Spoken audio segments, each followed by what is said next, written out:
Good morning. We're back after a brief break to continue with Jeremiah Burroughs' The Rare Jewel of Christian Contentment. We're in chapter 7, number 3.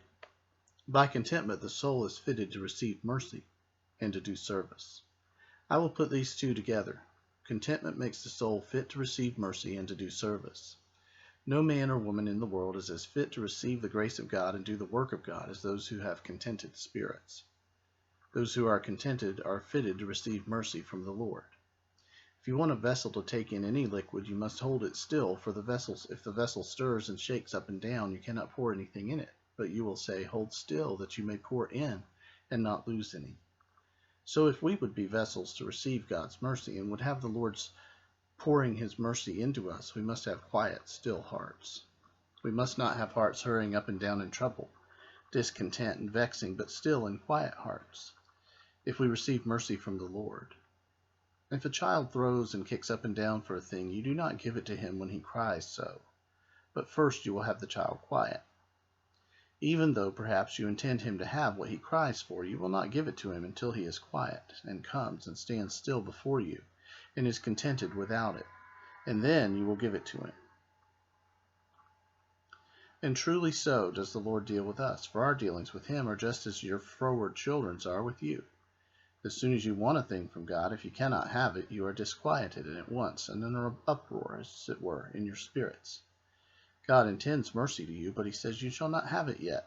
I will see you quiet first, and then in the quietness of your hearts come to me and see what I will do with you. I appeal to you who are in any way acquainted with the ways of God. Have you not found this to be the way of God towards you? When you were troubled for want, perhaps, of some spiritual comfort, and your hearts were vexed for it, you got nothing from God all that while. But if you have got your heart into a quiet frame and can say, well, it is right that the Lord should do this with his poor creatures. I am under his feet, and resolved to do what I can to honor him, and whatever he does with me, I will seek him as long as I live. I will be content with what God gives, and whether he gives or not, I will be content. Are you in this frame, says God? Now you shall have comfort. Now I will give you the mercy. A prisoner must not think he will get rid of his chains by pulling and tearing. He may gall his flesh and rend it to the very bone, but certainly he will not be unfettered sooner. If he wants his fetters taken off, he must quietly give himself up to some man to take them off. If a beggar knocks once or twice at the door and you do not come, and is thereupon is he vexed and troubled, and thinks it much that you let him stand a little while without anything, you think this beggar is not fit to receive an alms.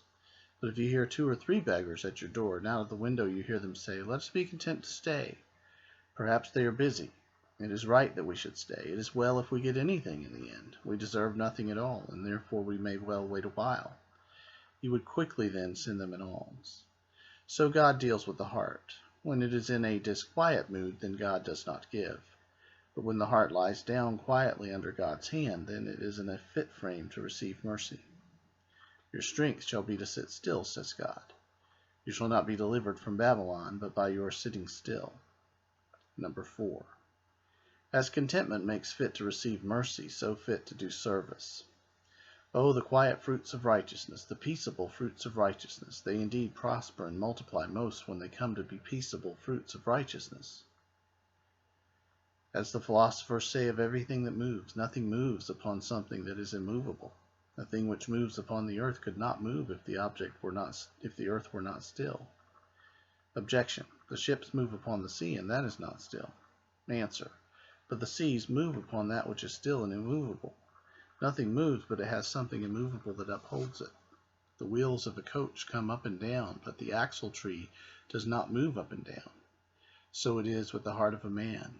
As they say of heaven that it moves up and down upon a pole that is immovable, so it is the heart of a man. If he will move to do service to God, he must have a steady heart within him. That must help him to move in the service of God, for those who have unsteady, disturbed spirits, which have no steadfastness at all in them, are not fit to do service for God. But such as have steadfastness in their spirits are men and women fit to do any service. That is the reason why, when our Lord has great work for one of his servants to do, usually he first quiets their spirits. He brings their spirits into a quiet, sweet frame to be contented with everything, and then he sets them about employment. 5. Contentment delivers us from an abundance of temptations. Oh, the temptations that men of discontented spirits are subject to. The devil loves to fish in troubled waters. That is our proverb about men and women. Their disposition is to fish in troubled waters. They say it is good fishing in troubled waters. This is the maxim of the devil. He loves to fish in troubled waters, where he sees the spirits of men and women troubled and vexed. There the devil comes. He says there is good fishing for me. When he sees men and women go up and down discontented and he can get them alone, then he comes with his temptations. Will you suffer such a thing? He says, take this shift, this indirect way. Do you not see how poor you are? Others are well off, and you do not know what to do for the winter to provide fuel and bread for you and your children. And so he tempts them to unlawful courses. This is the special disorder that the devil fastens upon when he gets men and women to give their souls to him.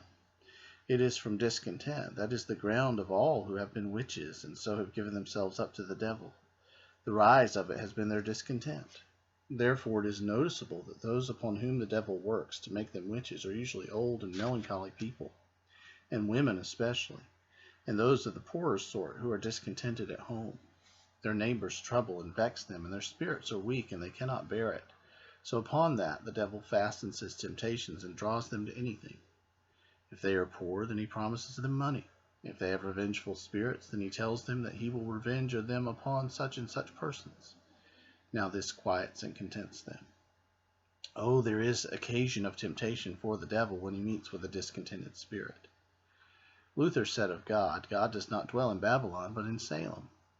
Babylon symbolizes confusion, and Salem signifies peace. Now God does not dwell in spirits that are in a confusion, but he dwells in peaceable and quiet hearts. Oh, if you would free yourselves from temptations, labor for contentment. It is the peace that God guards the heart. It's the peace of God that guards the heart from temptation. I remember reading one Marius Curio who had bribes sent to him so to tempt him to be unfaithful to his country. When he was sitting at home at dinner with a dish of turnips, and they came and promised him rewards, said he, that man who can be contented with this fare that I have will not be tempted with your rewards. I thank God I am contented with this fare. And as for rewards, let them be offered to those who cannot be content to dine with a dish of turnips. So the truth is, as we see clearly, that the reason why many betray their trust as in the service of parliament or kingdom is because they cannot be contented to be in a low condition. If a man is contented to be in a low condition, to go meanly clothed if God sees fit, such a one is shot free, you might say, from thousands of temptations of the devil that prevail against others to the damning of their souls. Oh, in such times as these, when men are in danger of the loss of their wealth, I say men who have not got this grace are in a most lamentable condition. They're in more danger for their souls than they are for their outward possessions. You think it is a sad thing to be in danger of your outward possessions, that you lose everything in a night, but if you have not this contented spirit within you, you are in more danger of the temptations of the devil, to be plundered in that way of any good, and to be led into sin.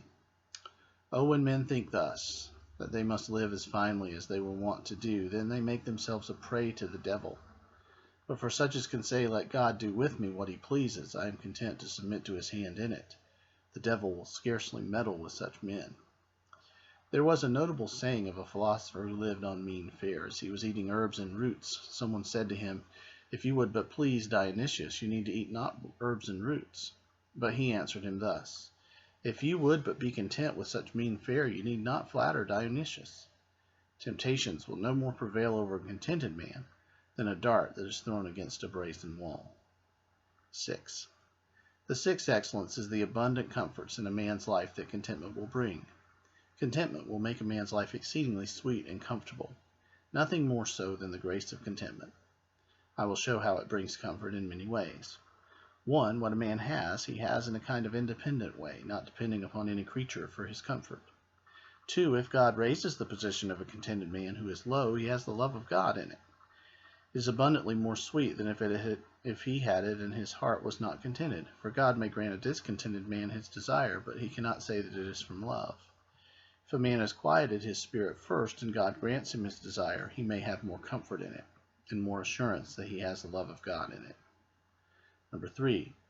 This contentment is a comfort to a man's spirit in this, that it keeps his comforts, and keeps out whatever may damp his comforts, or put out the light of them. I may compare this grace of contentment to a sailor's lantern. When a sailor is at sea, no matter how much provision he has in his ship, Yet if he is thousands of leagues from land, or in a route where he will not meet with a ship for 3 or 4 months, he will be in a sad state, if he has no lantern on his ship, nor anything by which to keep a candle alight in a storm. He would give a great deal to have a lantern, or something that might serve instead of one. When a storm comes in the night, and he can have no light above board, but is puffed out at once, his state is very sad. So many men have the light of comfort when there is no storm. But let any affliction come, any storm upon them, and their light is puffed out at once. And what can they do now? When the heart is furnished with this grace of contentment, this grace, as it were, the lantern, and it keeps comfort in the spirit of man, light in the midst of a storm and tempest. When you have a lantern in the midst of a storm, you can carry a light everywhere, up and down the ship, to the top of the mast if you wish, and yet keep it alight. So when the comfort of a Christian is enlivened with the grace of contentment, it may be kept alight whatever storms or tempests come, still he can keep light in his soul. Oh, this helps your comforts very much. Finish there at number 6 today. The one that sticks with me most is how contentment breeds service, and really do believe that's true. Most of the time there's a lack of service in our lives when we're shamed because of our sinful failures, and so we're living in shame rather than clinging to the promises of the gospel.